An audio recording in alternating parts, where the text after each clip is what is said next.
Welcome back, everyone. We're going to begin this session of the Committee of the Whole.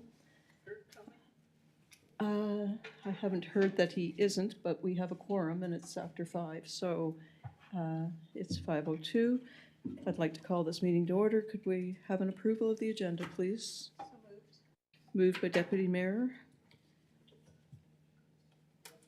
Do you people have your, could you just show a raise of hands, those in favor? Unanimous. Open session. Draft civic protocol policy, the initial review. So staff report from our communications manager, but I think I'll go to the CAO first. Mr. Watson.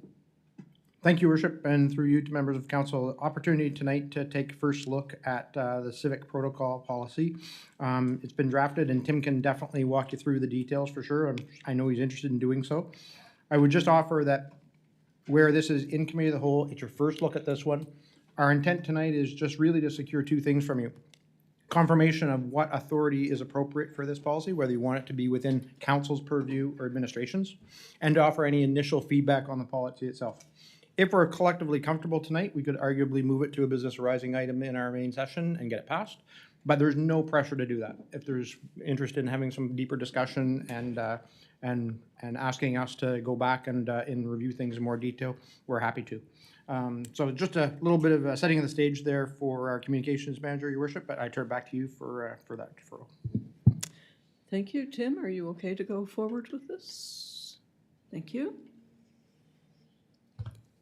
Through you, Your Worship, thank you very much.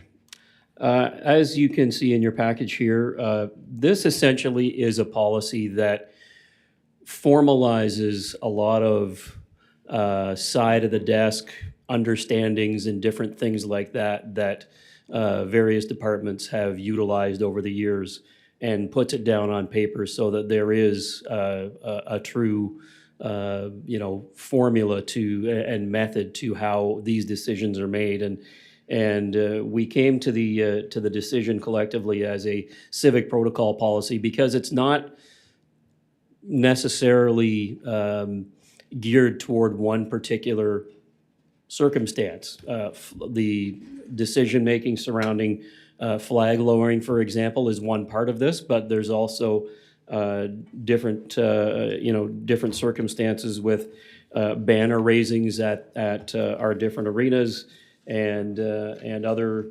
scenarios that have fallen on various desks over the years. So at the risk of reading the entire policy to you, I know you most of you I'm sure already have done that.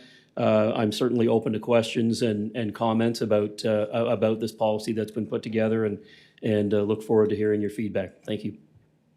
Thank you, Tim. So you have the policy. Looking for anyone who would like to comment on it. Councillor Luck, please.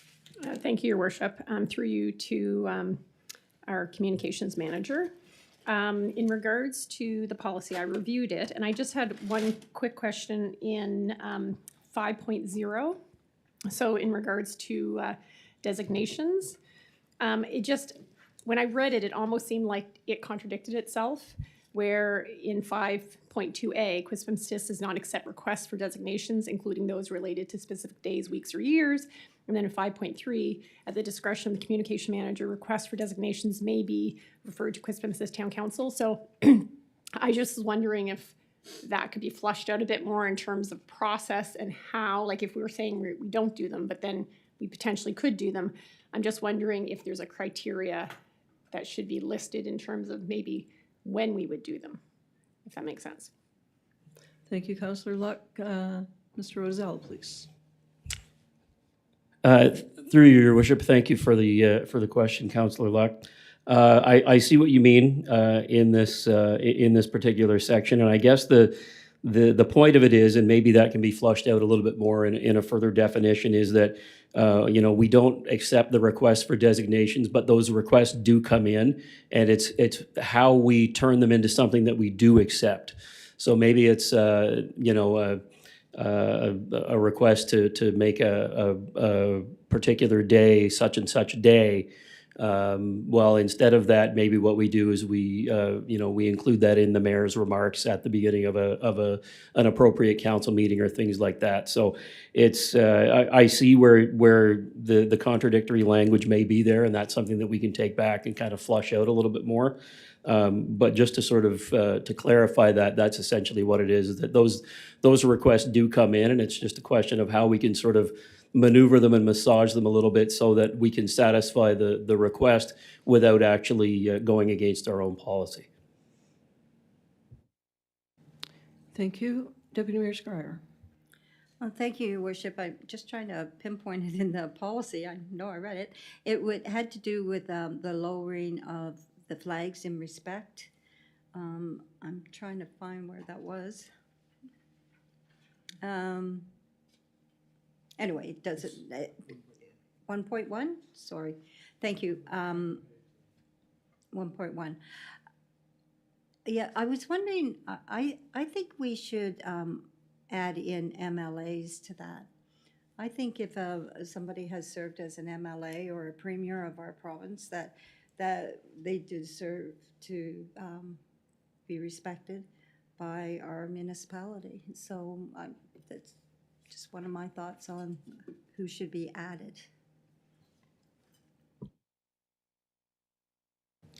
Thank you. Mr. Rozell, please. Through your worship, thank you, Deputy Mayor, for the comment.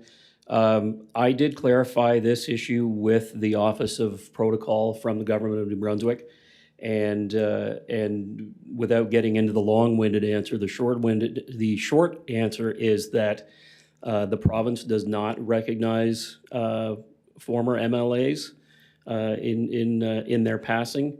If a current MLA passes, it would be recognized, and all of those decisions, as I understand it, are subject to review by the Premier's office. So if there were a special circumstance, maybe it were someone that served for 20 years or had some sort of special, special attachment to, to their time in government, it could be a circumstance where that could be considered. But in terms of the way the province does it, they do not recognize former MLAs. They do with current ones. It could be a situation where we add, a clause to this that does offer that discretion if a request is made. But, that is certainly something we can take back. And I do want to clarify, actually, there is one small change to this policy as it sits right now in that section under 1.1A Part 2, the New Brunswick flag shall be flown. It says right now on the right pole. I actually got the two of them mixed up. It should be on the left. And the subsequent one, number 3, Quispamsis flag should be flown on the right pole. So that, and that is how we do it now. That was a simple oversight. Go ahead. I just wanted to follow up on that just to make sure I'm understanding. So we're following, for our municipalities, we're following the rules of the province. Can we not make our own ruling on MLAs or former premiers? Through your worship, it would be our discretion potentially to add that clause to our policy. At the moment, in terms of lowering flags, we do follow the New Brunswick Office of Protocol when it comes to flag lowering. Thank you. Councillor Luck, I'm going to go to Councillor Bigger first, just for his first question. Thank you, Your Worship. Thank you, Councillor.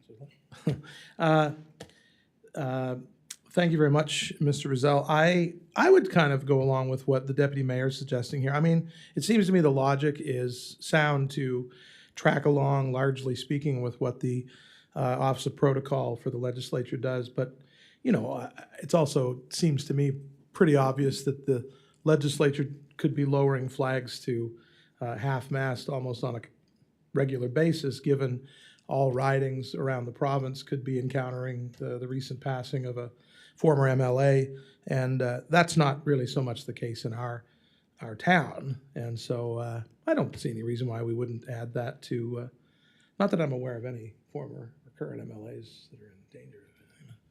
So I kind of agree with what the deputy mayor is suggesting there, and I appreciate that, as you point out, we could consider incorporating a little caveat of our own. Thanks. Thank you. Councillor Luck, please. Thank you, Your Worship. Another question I have is on 2.2 under arenas. And I appreciate, it's unfortunate that the QMA, we can't fly flags or banners, and I appreciate that it's against the Fire Prevention Act. But we can at the Qplex. And I know just from speaking with different organizations, these championship flags are quite a big source of pride when they get them. And I'm just wondering about the time frame. So if it's provincial, because I don't know how many national and international flags and tournaments we're in, but for a local community skating or hockey organization, those championship flags mean a lot. And I'm noticing that the period is 1 year and then we have to take them down. And, again, for a sense of pride, I'm just wondering if, I guess what's that based on, and if there's some wiggle room in terms of how long we keep them up, just because I do think it is, really nice for the community to kind of showcase some of the things that, our community groups have succeeded in. And I just think that 1 year might be a little too short. Thanks. Thank you. Mr. Rozell, please. Through you, Your Worship, thank you for the question, Councillor Luck. In speaking with colleagues over at the Qplex and those in charge of our facilities and arenas, one of the issues that we often run into with these types of banners and flags and recognitions like those is that when it comes time to take them down and return them, there is no one to return them to. Often the volunteers that have been with the organization, maybe it's a case where their child was part of the team or the group that prevailed in the particular championship, and they moved on and they have no association with the particular organization that won the championship anymore. And then it becomes a case of, well, who does it go to? And I know that we have, and I say we, the town has rooms that have a bunch of these banners and trophies and different things in them because they just simply have not been claimed by their organizations. And that's what we don't want to get into. So we want to put a limit on this so that these organizations can be recognized for the championships and the triumphs that they've had. But at the same time, giving us an opportunity to say, hey, let's get these back to where they belong to those organizations after the appropriate level of recognition and be able to appropriately return it rather than simply have it taking up space in a storage room. Thank you.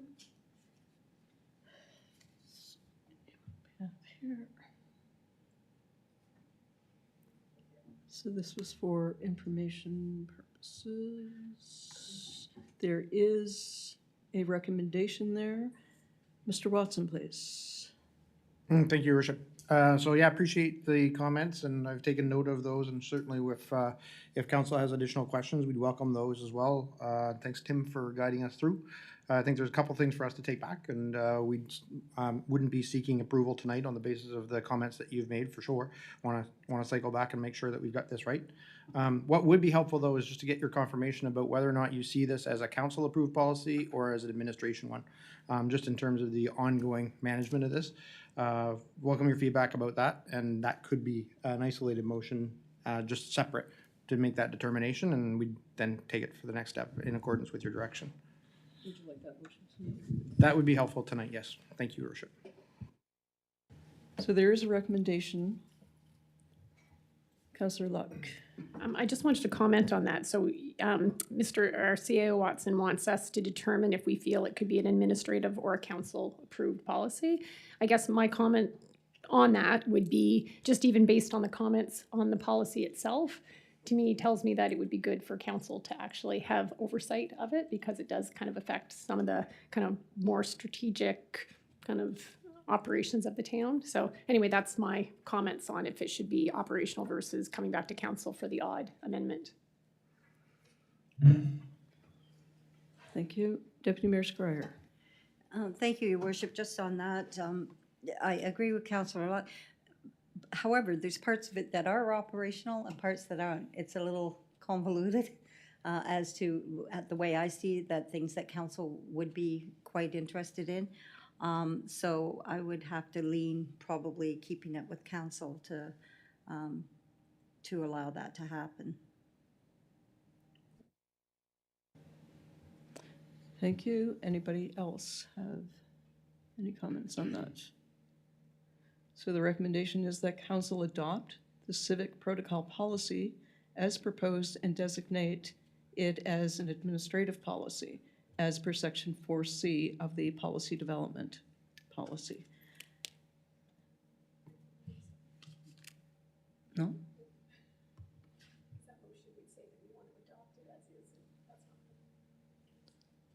Councillor Bigger, thank you.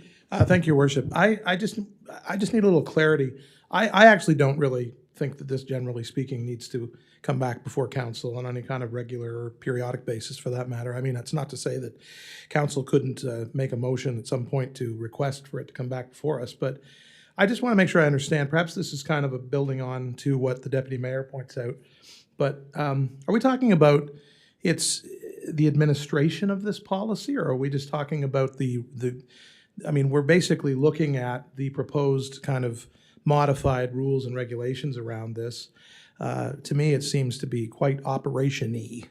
And so I don't really see it as something that is in need of, council review on any sort of general basis. But is that what we're talking about, or are we just talking about kind of some sort of scheduled review process for this? I would appreciate a little clarity.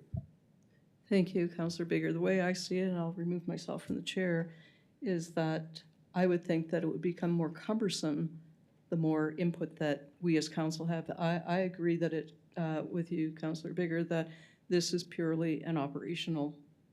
Once we've made the decision, I think that it should be in the hands of operations, because an event can come and go, and with one meeting, June, July, whatever, they could be stuck holding on to a banner or a flag or whatever that they may be raising for this hockey game or soccer team or whatever. And I just think that it would become more cumbersome to have the council put input into it. Mr. Watson, please. Thank you, Worship. And maybe just in an effort to clarify there, whenever we are bringing you new policy like this, we had said in the past that we would ask you for whose authority that policy should come under. Should it be under council's authority or under administration's? Our recommendation would be it be under administration's for the reasons I've heard tonight. But I'm easy either way, frankly. It's your call completely. What I would say is that we're clearly coming back with amended language anyway, so we can defer. It just clarifies a little bit in our world in terms of our next steps from an administrative perspective. If you're giving administration the authority, we'll finish it, look after it with respect to your comments, and we'll bring back the final copy. If it's council's authority, we're coming back to you for your final approval of the policy. It's just that distinction, and that's the clarity that we're seeking. So one option tonight might be to amend the proposed motion with a friendly amendment that would suggest that staff be directed to complete revisions to the policy and approve it as an administration policy, to which you could either vote for or against. Thank you, Your Worship. Thank you, Mr. Watson. Councillor Thompson, please. Thank you, Your Worship. I firmly believe that this should be an administrative policy. It's too time-sensitive and too cumbersome to come back to council for, excuse me, for everything that, every time there's a flag, every time there's a flag lowering or anything at the Qplex or the QMA. We don't want to be doing that all the time. It's just, I think it should be absolutely administrative. Thank you, Councillor Thompson. Mr. Watson, please. Yep, thanks, Your Worship, and appreciate the comment, Councillor Thompson. And just to be clear, what we're seeking is confirmation of the authority for the policy, not for the daily administration of it. We definitely would enact the policy in whichever way is approved.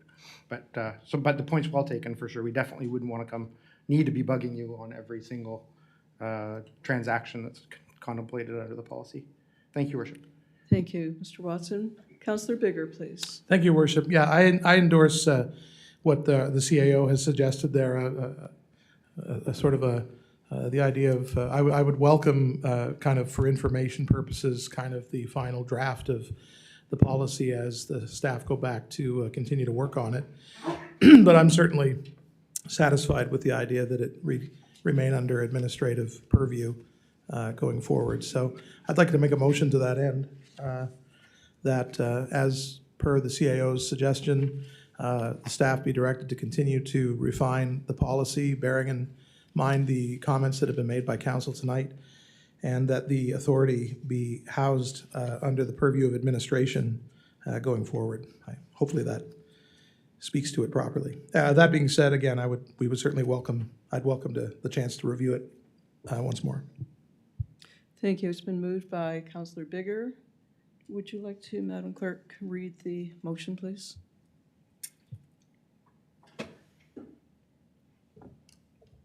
You're on. Thank you, Your Worship. Staff be directed to amend the policy and designate it as an administrative policy as per section 4C of the Policy Development Policy. And you had more to that motion? I support it being under the purview of administration. I guess you've got that part covered. The second part of that was just that, we certainly would welcome it to come back before council just as an FYI of its sort of final draft. Thank you. On the question, please vote.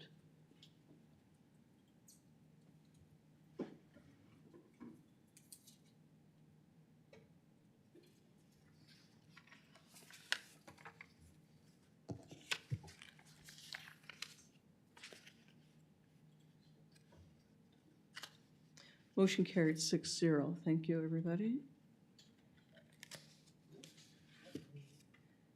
For reports, December 16th, Committee of the Whole. I'm sorry, missed that. Proposed municipal plan and zoning bylaw changes. Revised schedule, verbal update from Planning and Development Services. Dwight Colburn. Mr. Colburn, please. Thank you, Worship. Through your Worship to Council, to sort of set the context of my verbal update, the main focus will be on sort of the adoption timeline as respect to legislative process in terms of public presentations, public hearings, and final adoption by Council.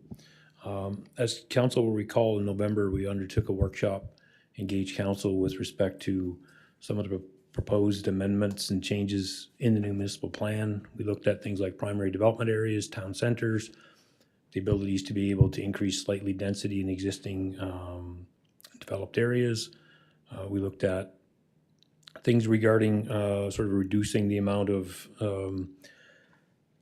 process to be able to move things through quicker as it relates to residential development housing. So there are a number of big items in this process that we're looking to move forward.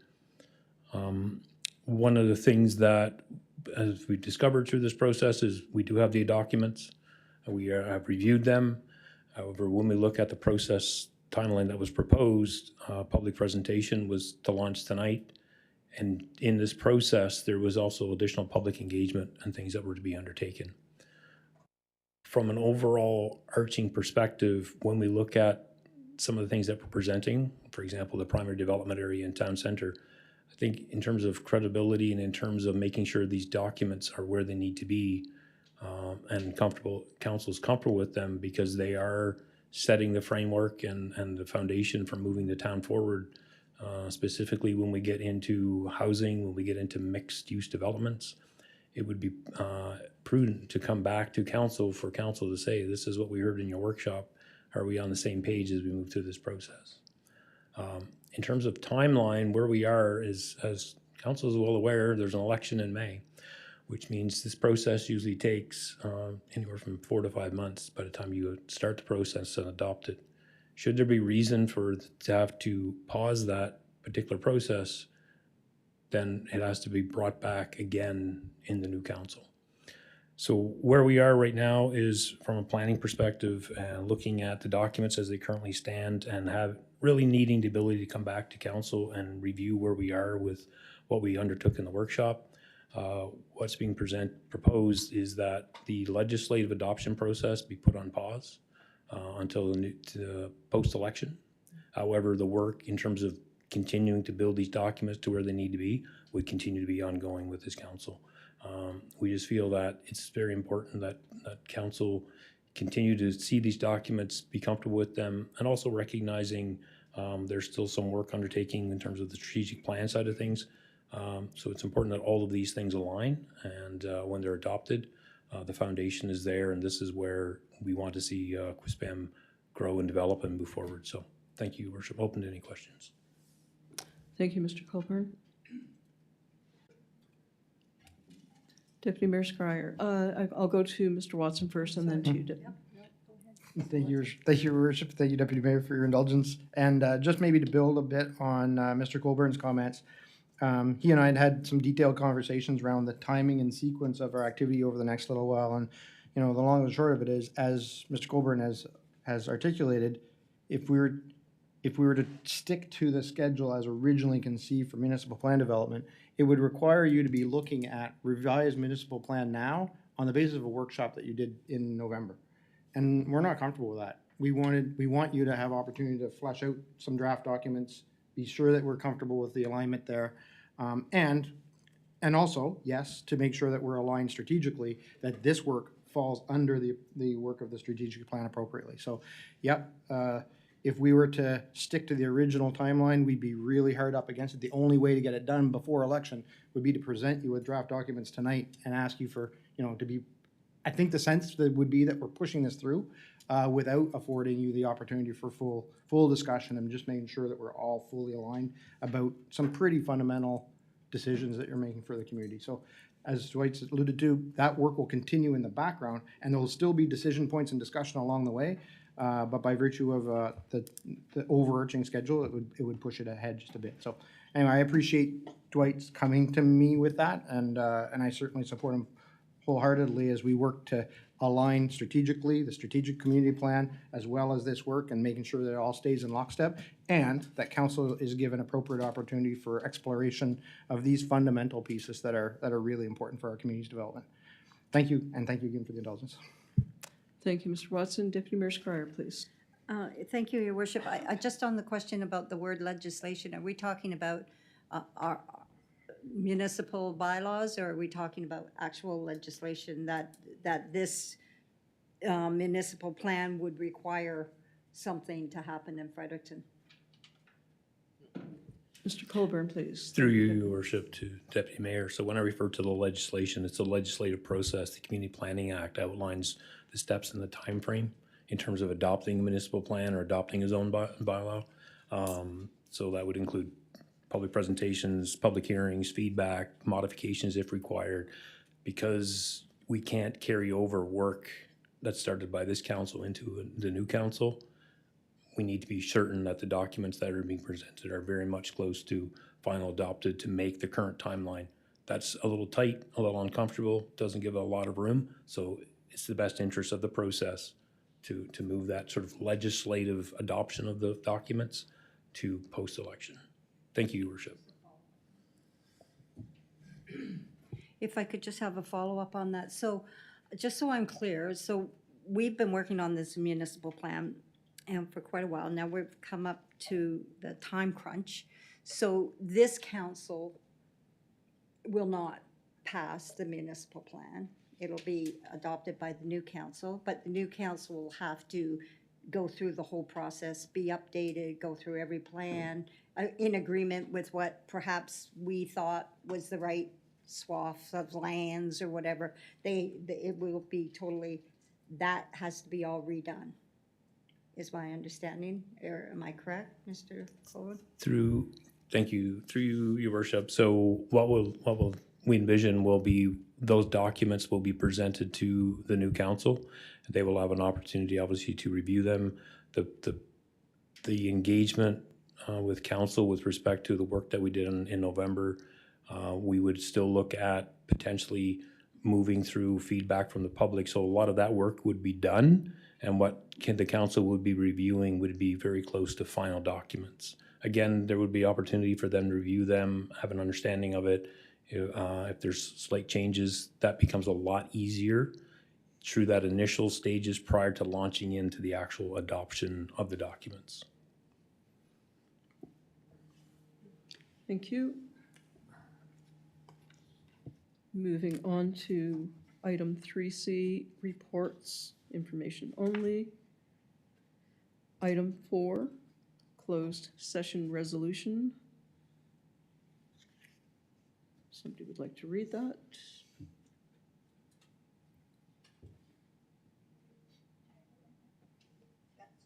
Go ahead. Pursuant to Section 68(1) of the Local Government Act, the public will be excluded from the Committee of the Whole meeting for the duration of the discussion on the items that follow. Thank you, Councillor Thompson. All those in favor, please. Is it all? Yep. Okay, just use your pads, please.